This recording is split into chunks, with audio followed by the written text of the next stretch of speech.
외마디 산새소리 진국태 부인. 여기도 이제 대종고 스님과 연관된 그 사대부들과 관련된 이야기예요.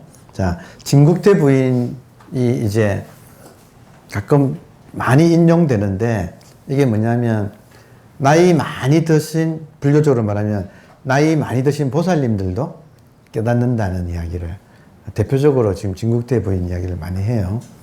그래서 한번 보세요. 예. 자, 진국태 부인의 시예요.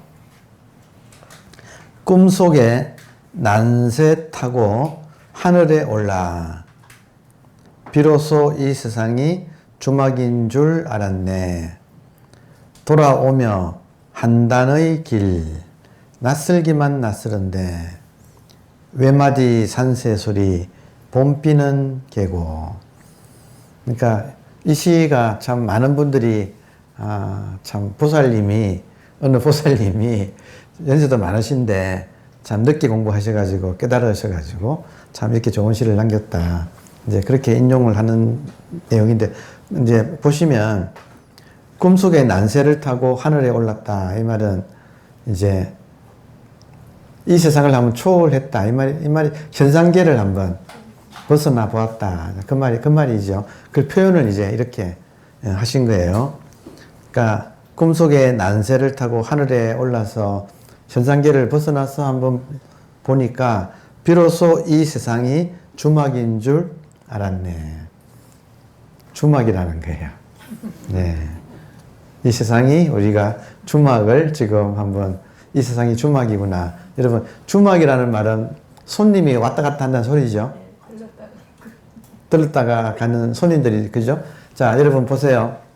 우리 이 몸과 마음에, 우리라고 하는, 우리 개체라고 하는 몸과 마음에 수많은 손님들이 왔다 가십니다.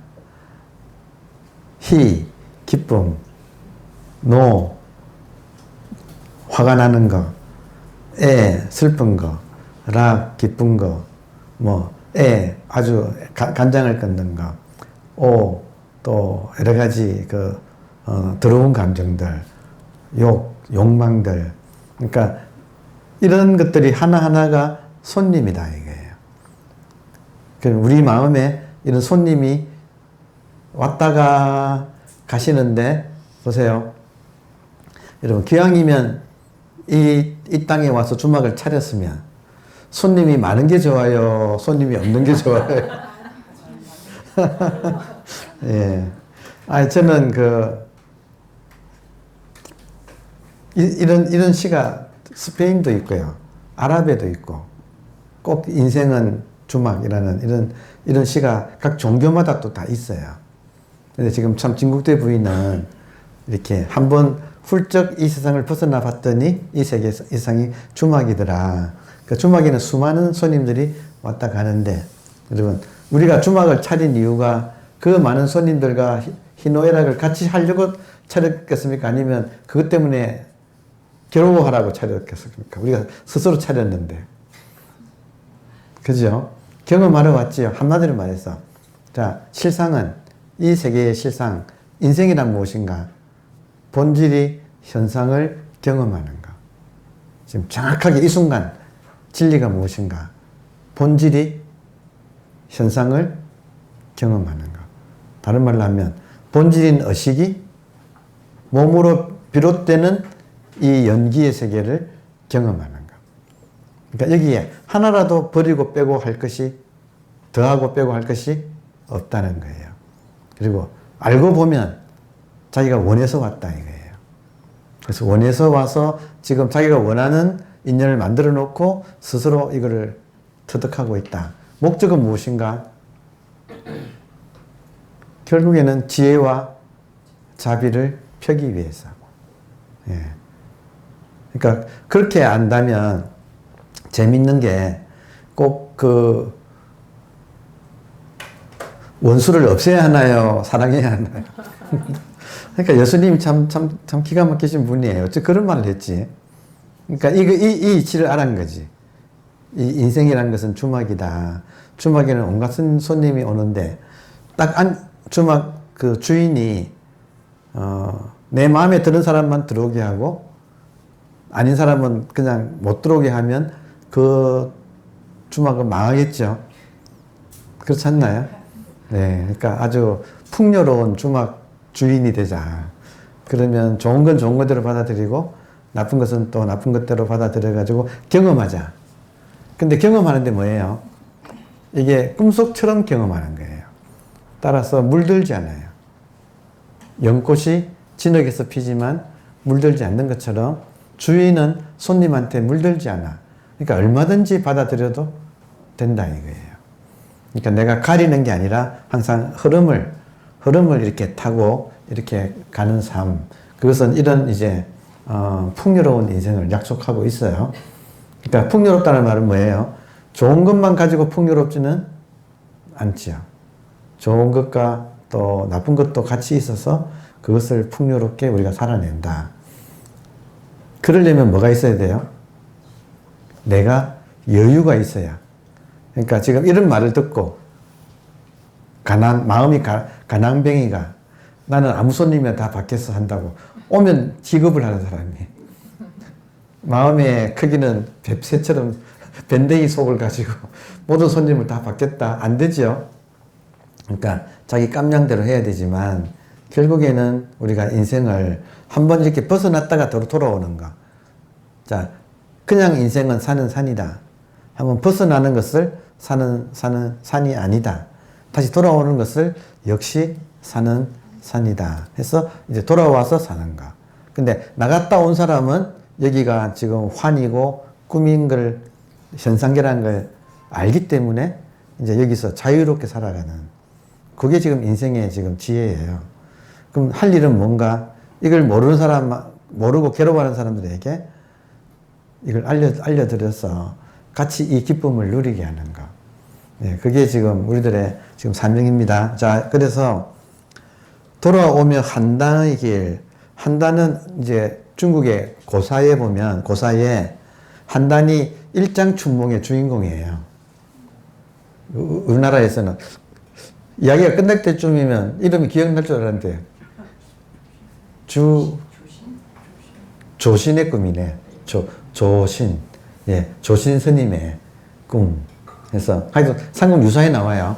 그리고 하여튼 그것처럼 인생이 참 일장춘몽인데 여기서 보면 돌아오며 한단의 길, 일장춘몽의 이 인생이 낯설기만 낯설다. 이해되세요? 이제 자기가 난세라고 하는 새가 되어서 한번 이 세상 밖으로 나간 거, 그것이 자기의 진면목이고 자기의 본래 입장이 되고 그 입장에서 이 세상으로 돌아오니까 꿈같은 이 세상이 낯설더라. 그런 느낌 있지요? 예. 그래가지고 낯설기만 낯설은데 결국에는 외마디 산새 소리, 봄비는 계고. 그러니까 이런 입장에서 딱 돌아와서 가만히 편안하게 앉아있어 보니까 실제 있는 것은 이 순간 본질이 현상으로 드러나고 있는 것 하나. 그러니까 결국에는 모든 것이 다 정리가 되고 헛된 욕망이나 인생이니 뭐니 하는 것이 싹 정리되면서 마지막 남은 건 진실은 외마디 산새소리, 봄비는 계고. 여기 지금 현상이, 그러니까 본질이 현상으로 지금 드러나고 있는 이 지금 실상 하나. 딱 이렇게 좀 아주 잘 쓰는 시예요. 그러니까 시가 마지막에 이렇게 끝나야 돼요. 모든 군더더기가 없고 있는 그대로 눈앞에서 벌어지고 있는 지금 본질이 현상으로 생멸하고 있는 것. 이거 하나밖에 없는 거예요. 나머지는 전부 자기 생각, 착각. 그 착각이 사라지면 지금 본질이 현상으로 이렇게 지금 찰나생, 찰나멸하는 것뿐. 그래서 딱 마지막은 그거 하나가 딱 남겨졌어요. 자연의 모습 하나. 그 순간에. 여러분, 모든 화두가 이거예요. 그 순간에 드러난 자연 모습 하나. 진리가 뭡니까? 지금 탁 눈에 그 순간에 지금 뜰 앞에 잣나무. 호떡 먹고 있으면 호떡이 앞에 있으면 호떡. 오늘은 날씨가 좋다. 아, 그게 그거구나. 똑같지요?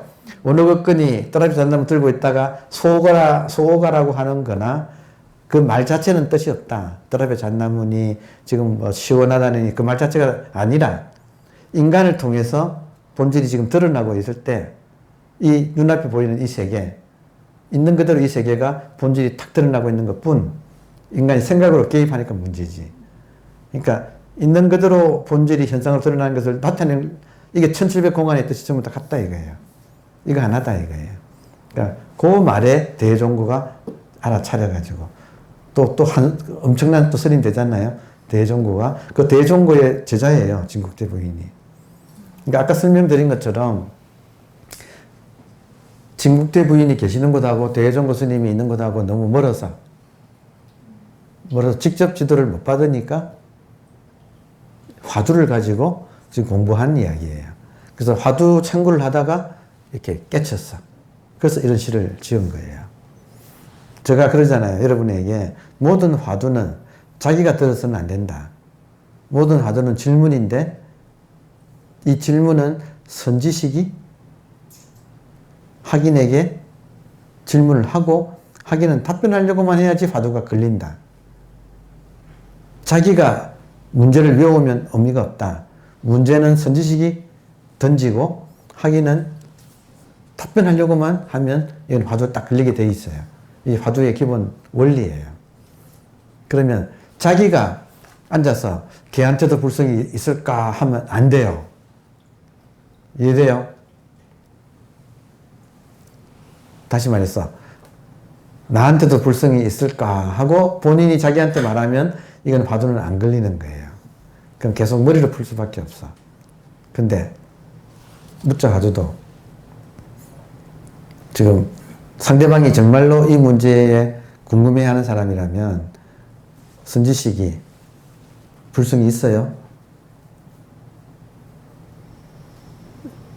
여러분 이런 질문 당하면 어떤 심정일까요? 딱 두 가지예요.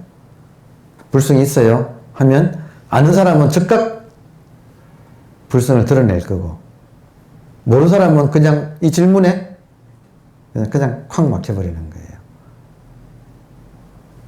말로 설명하면 얻어터지죠. 질문이 얼마나 보세요. 질문이 얼마나 독 같아요. 독화살. 불성이 있어요? 딱 한마디. 그러면 있다 하려면 증명을 해내야 되고 없다 하려면 불성이 없다 하려면 이치는 알아가지고 없다 하는 것이 또 불성이 그 정도는 알아. 그러니까 지금 이런 질문이 아무나 하는 건 아니에요. 이미 이런 걸 다 알고 하는 질문이잖아요. 그러니까 불성 있습니까? 라는 이 질문은 무서운 질문이에요. 있다 하려면 확실하게 자신 있어야 되고 없다도 못 하잖아요. 있다 없다를 알아야 없다 하지. 그렇지 않나요? 그냥 콱 막히는 거예요. 그러니까 콱 막히는 지금 이게 어떤 식으로 수행을 가르치십니까? 할 때 이런 한마디 질문 앞에서 콱 막히는 겁니다. 이걸 머리로 굴려서 푸는 건 아니고 콱 막히는 겁니다. 라고 설명했다 이거예요. 따라오십니까? 네. 자, 그래서 개에게도 불성이 있느냐는 물음에 조주스님이 무라응대한 것이 무자 화두라는 것인데 왜 무가 되느냐 하여튼 이걸 문제는 이렇게 해서 진국대 부인이 이렇게 대종고한테 직접 받은 것도 아니고 제자한테 간절하게 물었어요. 당대 최고 깨달은 사람 대종고 그 스님의 제자니까 대종고 스님께서 어떻게 우리한테 수행하도록 가르치십니까? 하고 진심을 다해서 물었을 때 이 무자 화두를 인연으로 해서 실제로 진국대 부인한테는 불성이 있다는 건 알잖아요. 이 정도 불자라면. 그러니까 여기 속 이야기가 이렇게 나오지만 겉 이야기고 속 뜻은 도겸 스님이 진국대 부인에게 당신한테 불성이 있습니까? 라고 물었다 이거예요. 숨겨진 뜻은. 그러면 여기에 대해서 답변하려고 하니까 콱 막히고 답을 못하는 상태. 그러니까 그 상태가 지속되는 거. 비몽사몽간에. 그래서 난세를 타고 하늘을 올라갔다고 하는 그 말이 그 상태에서 견디다가 어느 순간에 확 이 현상계로부터 벗어나는 체험을 이렇게 했다는 뜻이에요. 지금 맥락을 설명을 드리는 거예요. 콱 막힌 상태가 지속되는 거. 아까 조변도 콱 막힌 상태가 지속되면 마음이 생각은 착 가라앉고 딱 막히면 생각이 못 붙어요, 일단. 그러니까 그것이 되면 그 상태가 편안해지면서 생각은 없는 거. 그러니까 그 상태를 지금 친구 부인도 간절했기 때문에 시킨 대로 했다. 자, 그래서 열중하였고, 그러던 어느 날 밤 깜빡 졸다가 놀라서 깨어나는 순간에 활짝 깨달았다. 그러니까 비몽사몽간에 뭔가가 탁 난새를 타고 하늘로 탁 올라가서 보니까 이게 꿈이더라. 주막이더라. 그리고 이제 돌아오니까 너무 이 세계가 낯설다. 그리고 외마디 산새 소리와 비개인 봄날. 그러니까 이런 것이 지금 아주 짧은 이야기지만 지금 이분의 깨달음을 지금 보여주고 있습니다. 그리하여 몇 수의 개송을 지어서 도겸을 통해서 대해선사에게 바치니 앞에 전시도 그 중에 하나요. 이를 읽은 대해선사의 반응은 그가 진국태 부인에게 보낸 편지에 잘 나타나 있다. 이게 서장에 수록되어 있어요. 서장이 대종고 스님의 가나선 지도한 편지글을 모아놓은 거예요. 지금 모든 게 지금 너무 멀어서 직접 못 만나니까 그 제자를 통해서 이렇게 만나가지고 화두를 가지고 공부하고 이제 자기가 깨우침을 일으킨 사람이 이 개송을 보내가지고 점검받는, 그러니까 또 편지를 쓴 거예요. 내 제자 도겸을 통해서 국태 부인께서 화두를 들고 이런 경험하셨다고 들어서 참 좋은 경험하셨습니다. 하고 이제 약간 칭찬해 주는 글을. 여러분, 스님이었으면 이렇게 안 써요. 야, 이것도 체험이라고 했냐? 하고 단칸에 다시 밟아줘야 돼요. 그게 자비예요. 그 모든 체험을 뺏어버려야 돼요. 완전히 자기를 돌아보게 만드는 거예요. 근데 노부인께서 열심히 하셔서 이렇게 그래도 딱 기성정결이 아구가 딱 맞는 이런 시를 보내어서 정말 좋았다 하고 지금 이렇게 답변하신 거예요. 지금 더 중요한 이야기가 있어. 나머지 한 15분 정도를 더 중요한 이야기를 이 대목에서 꼭 해야 돼요. 정말 여러분이 우리가 잊지 말아야 할 선사 중에 한 명이 대종고의 수제자인 지금 개선도겸이에요. 근데 이 개선도겸이 깨달은 이야기가 정말 중요해요. 그러니까 개선도겸은 나중에 대해의록이라고 하는 방대한 저작이 있거든요. 그 편집자. 그러니까 여러분, 스승은 제자를 잘 만나야 돼. 스승은 막 말만 떠들다가 가. 근데 제자가 그거를 잘 기록을 해가지고 이런 편집글도 다 모아놓고 해가지고 그걸 편집을 해가지고 딱 해놓으면 아주 반듯한 스승을 이제 높이게 돼요. 이해되죠? 그 역할을 도겸이 했어요. 개선은 이제 또 지명 이름이고 이름은 이제 도겸이에요. 자, 도겸 스님이 어떻게 깨달았는가? 여러분, 편집하고 이런 사람들은 깨달음이 더뎌요. 지금 먹물들은 아는 게 많아가지고 그것이 공부에 방해돼요.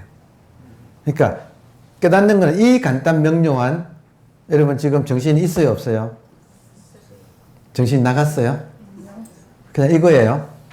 정신 있죠? 정신 나가지 않았죠? 그냥 이거예요. 지금 깨어있는 이것. 그리고 깨어있는 이것이 자기한테는, 우리 각자한테는 어떤 식으로 느껴지냐고 할 때, 예를 들면 우리 지난 앞에 명주 나왔잖아요. 아깝다. 저 미친놈이 명주, 이 밝은 구슬을 줍다니. 깨달은 제자 보고 스승이 칭찬도 아니고 이거도 아니고 이렇게 말하잖아요. 아깝도다. 천하에 귀한 명주를, 밝은 구슬을 저 미친놈이 줍다니. 그런 말 나오잖아요. 밝은 구슬처럼 느껴지는 것이 가장 보편적인 거예요. 자, 자기 의식이 지금 이 순간 실제로는 내 눈이 있어야 할 이 자리에, 여러분의 눈이 있어야 할 그 자리에 실제로는 밝은 구슬이 있어. 이런 말을 한번 들어놓으면 어느 순간 눈앞이 확 밝아질 때가 있어요. 화두야. 명주가 화두야. 이게 의식이라는 거예요. 그 의식 안에 있는 따라 현상은 찰나생, 찰나멸하고 있어. 근데 이 모든 찰나생멸하고 있는 이 자리라고 표현하기, 이 자리라고도 표현하는 이 투명한 의식. 자, 이걸 깨닫는 건데, 문제는 생각이 단순한 사람이라면 어쩌면 지금 방금 한 이 말 가지고도 딱 알아챌 수 있어. 그리고 못 알아채더라도 수업 때마다 이 말을 반복해서 한다면 결국에는 아 하고 이렇게 알아차리는 기회가 오지요. 그런데 몽불들은 잘 안 돼요.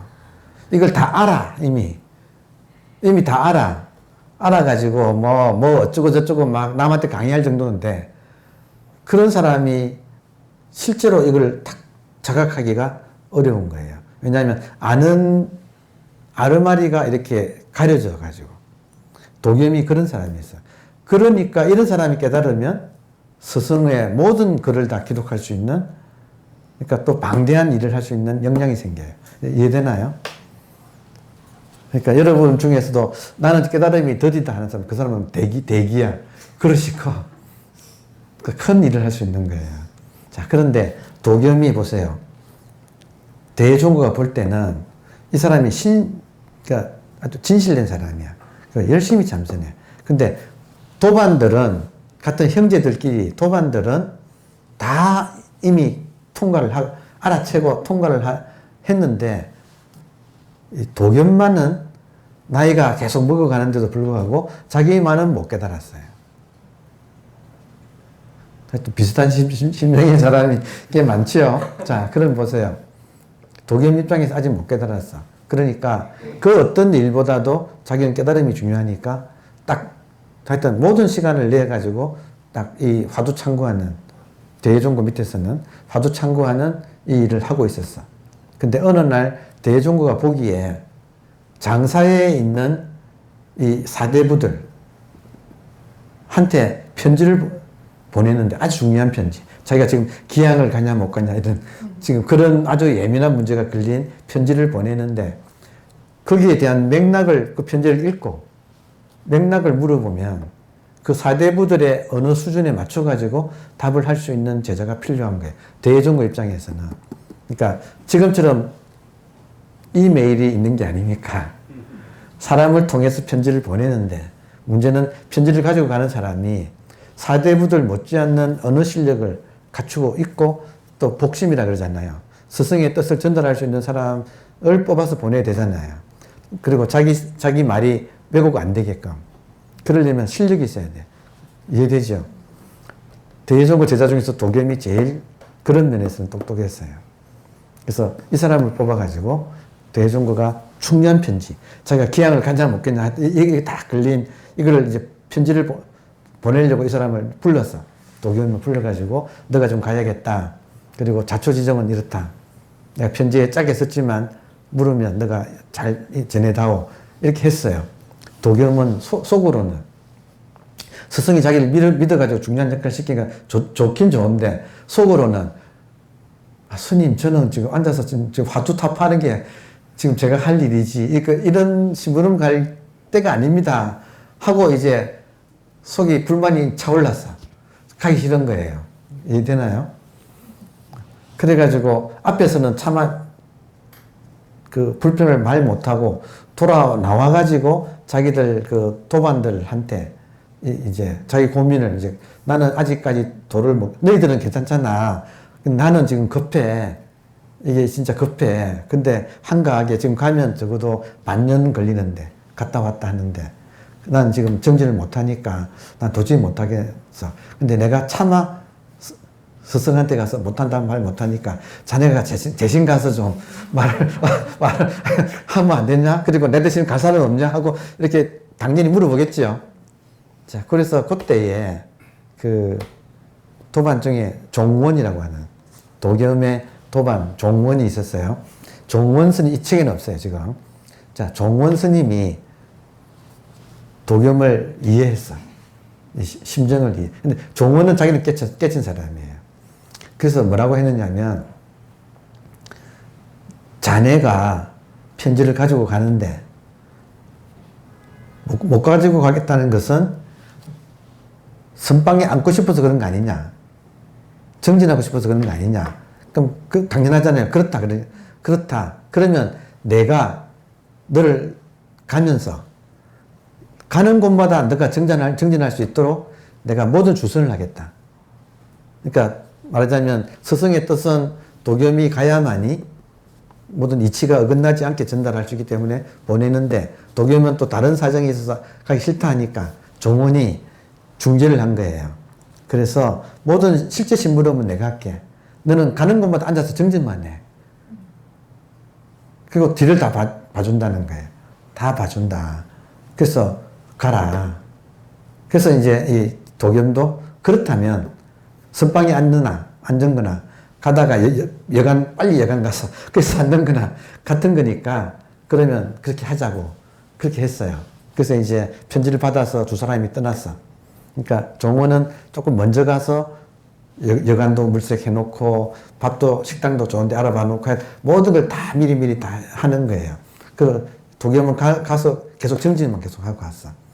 그러다가 어느 날 그렇게 해서 좀 세월이 조금 지났어요. 어느 날 도겸이 이제 길이 들어가지고 종원에게 뭘 해달라 그랬어. 이번에는 먼저 가서 이런 걸 해달라고 부탁을 했어요. 그랬더니 종원 스님이 그때 그런 순간을 기다렸어. 보세요. 지금 문제가 뭐예요? 도겸이 깨닫는 게 문제잖아요. 그러면 깨닫는 걸 뭘 깨닫는 거예요? 지금 일거수일투족 움직이고 있는 이거 깨닫는 거잖아요. 근데 지금 도겸은 뭔가가 특별한 거라고 생각을 하고, 그리고 하여튼 뭔가를 지금 추구하고 있죠. 이게 똑똑한 사람들이 걸리는, 자기가 스스로 걸러드는 병이에요. 그러니까 이걸 화두식으로 한번 걸어줘야겠죠. 이해되나요? 진정한 자비는 그런 똑똑한 사람한테 생각이 떨어져 나가게끔 화두를 걸어주는 거잖아요.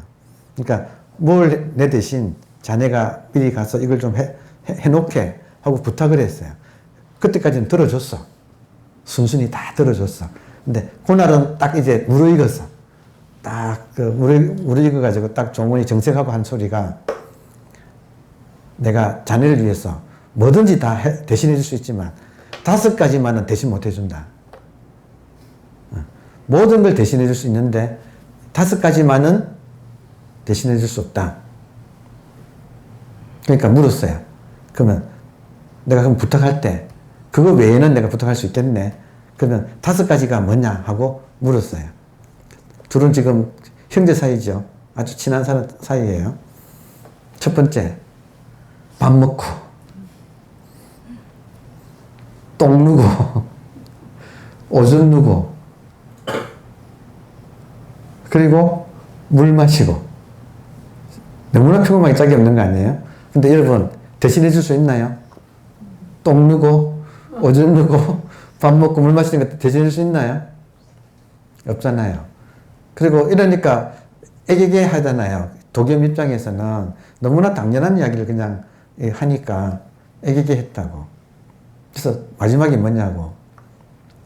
그러니까 마지막이 그 송장 끌고 다니는 걸 대신 못해줘. 송장 끌고 다니는 거를 내가 대신 못해줘. 이 말에 도겸이 깨달아요. 그러니까 지금 보세요. 자, 진리가 뭐냐? 밥 먹는 거. 남이 대신 못 해주는 거. 밥 먹는 거. 무엇이 밥을 먹어요? 물 마시는 거. 똥 누는 거. 오줌 누는 거. 그리고 지금 이 몸뚱아리, 이 송장을 끌고 다니는 거. 이거 남이 대신 못 해준다. 그러면 무엇이 해요? 그러니까 여기서 도겸 같은 사람이 계속 이 문제를 참고할 때 모든 오류는 불성을 뭔가 특별한 걸로 알고 추구하고 있는 거예요. 다시 말하면 자기한테 처음부터 완벽하게 지금 갖추고 있는 것을 뭔가 대상으로 찾고 있는 거. 그게 병이잖아요. 그러면 먼저 깨달은 사람은 딱 그걸 알아차리고 인연이 딱 어떻게 보통 때 말하면 여러분 보통 때 만약에 둘 사이에 아무 일도 없이 있다가 차 마시면서 이런 이야기 하면 상대방이 듣겠어요 안 듣겠어요? 안 걸린다 이거예요. 근데 이런 식으로 공부하고 싶어서 깨닫고 싶어서 난리를 치고 불평불만이고 스승이 이렇게 중요한 당부를 했는데도 그걸 가지고 가기 싫다 그러고 하는 투정 부리고 있는, 그러나 장래는 촉망되는 종원의 입장에서는 거리 자기보다 훨씬 더 뛰어나니까 앞으로 큰일을 할 사람인데 아직 지금 공부를 못하고 있어. 그럴 때 딱 진짜 붙어가지고 대신 해줄게 꼬셔놓고 실제로 가다가 대신 못 해주는 거, 지금 대신 해줄게 하고 꼬셔놓고 대신 못 해주는 거, 거기서 딱 이 도겸이 크게 깨쳐요. 상황 이해되죠? 그러니까 지금 다시 한번 밥 먹고 남이 대신 못 해주는 거, 밥 먹고 물 마시고 똥 누고 오줌 누고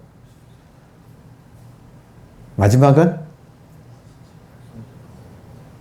뭐예요? 지금 이 송장 끌고 지금 송장 움직이는 거, 이 몸뚱아리 움직이는 거, 이걸 대신해 줄 수가 없다. 무엇이 하고 있는가? 그러니까 그 문제가 도겸이 터져요 여기서. 그래서 참 어떻게 보면 눈물 나는 이야기예요. 여러분 도반이 중요한 거 아시겠습니까? 선지 시간대에서 깨닫는 것도 있지만 도반이 깨닫게 해주는 것도 진짜 많아요. 그 유명한 설봉이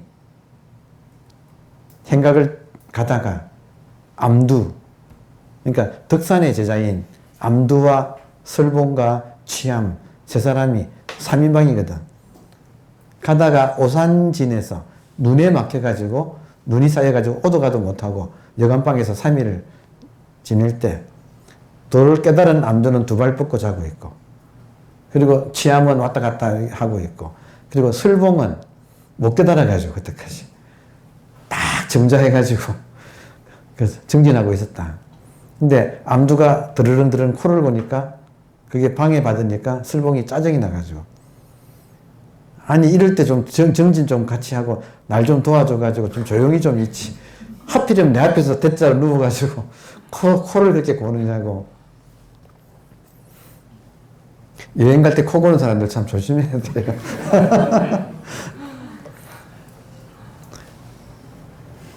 암두가 정색하고, 너 그렇게 앉아있는 목적이 뭐냐?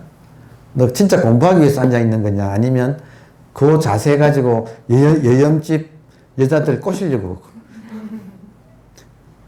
스님들도 폼 잡고 여자 꼬신다 이거예요. 그러니까 그게 목적이냐 할 때 이제 정색하고 내가 공부가 안 돼서 그렇다. 그래서 공부 이야기를 했을 때 암두가 딱 깨쳐주거든요.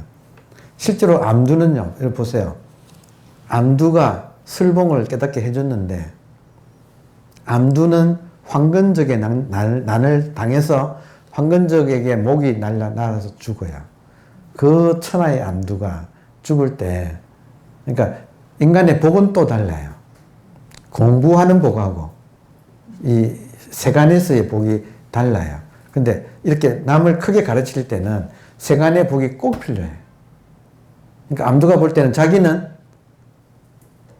그 복은, 공부의 복은 많지만 세간의 복이 없어서, 근데 설봉을 보니까 사람이 늠름하고 어젓하고 잘생기고 모든 걸 갖추고, 근데 공부가 안 돼. 근데 이런 사람을 깨치게 하면, 설봉이 1500명 대중 역사상 가장 많은 숫자 중에 한 명이에요. 여러분 1500명의 수자들이 밑에 있다고 하면 엄청난 거 아닌가요? 상상해 보세요. 한 절에 어느 스승 밑에서 1500명의 참선하는 수자들이 쫙 갖추고 있다. 굉장하죠. 대한불교 조계종에서 안거 들어가면 2000명 모여요. 비구, 비구니 다 합쳐서. 근데 1500명의 비구가 한 회상에서 한 서성 밑에서 있다. 굉장하죠. 그런 설봉을 길러낸 게 암두거든요. 그러니까 이 지금 형제 사이의 공부도 굉장하다 이거예요. 자, 그래서 지금 이 그 진국대 부인을 깨닫게 한 것은 도겸선사인데, 도겸이 깨달은 것은 친구인 종원이 5가지 대신해 줄 수 없는 일, 거기서 깨달았다 이거예요. 자, 복습. 처음에 밥 먹고 제가 물 마시고 오라고 했는데 지금 기억해 보니까 밥 먹고 옷 입고네. 바로 잡습니다. 하여튼 저도 뭐 기억은 기억으로 그냥 하는 거니까. 밥 먹고 옷 입고 똥 누고 오줌 누고 이 몸뚱아리 끌고 다니는 일은 어느 누구도 대신해 줄 수가 없다. 그러면 자기가 한다 이거잖아요. 자기. 그럼 자기가 한다. 자기. 자, 보세요. 오늘 마치면서 자기가 무엇이 자기인가? 보세요. 자기는 지금 이 순간 멀쩡하게 밥 먹고 옷 입고 똥 누고 오줌 누고 이 몸뚱아리 지금 움직이고 쓰고 있는 거, 이거 하여튼 이럴 때 통하는 거예요. 지금 안 통해도 언젠간 통할 거야. 계속 반복해서 말할 거니까. 자, 그러면 보세요. 만약에 보세요. 통했다고 해서 끝이 아니고 더 중요한 거. 통했다고 해서 끝이 아니고 의식이라고 하는 걸 알아챘다고 해서 끝이 아니고, 자, 그럼 보세요. 화두를 들 때, 보세요. 화두를 들 때 어느 정도 여기까지 안 사람은 뭐라고 말하느냐 하면 화두는 본래 들려져 있다라고 표현해요. 이해돼요? 이거 알아챈 사람이라면 이게 화두잖아요. 지금 이게 화두다고. 자기 의식이 화두다고요. 그러면 이걸 알아챈 사람은 노력해가지고 화두를 드는 게 아니고 이것은 처음부터 화두가 들려져 있다라고 표현할 수 있죠. 맞나요? 근데 그것도 아직까지 한겹 막혀 있어. 어디에 막혀 있는가? 지금 알아차렸는데 화두가 본래부터 들려져 있다.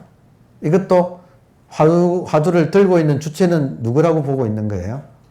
화두가 들고 있는 거예요? 아니면 아무개가 화두를 들고 있는 거예요? 아무개가 의식을 가지고 산다 이 말이잖아요.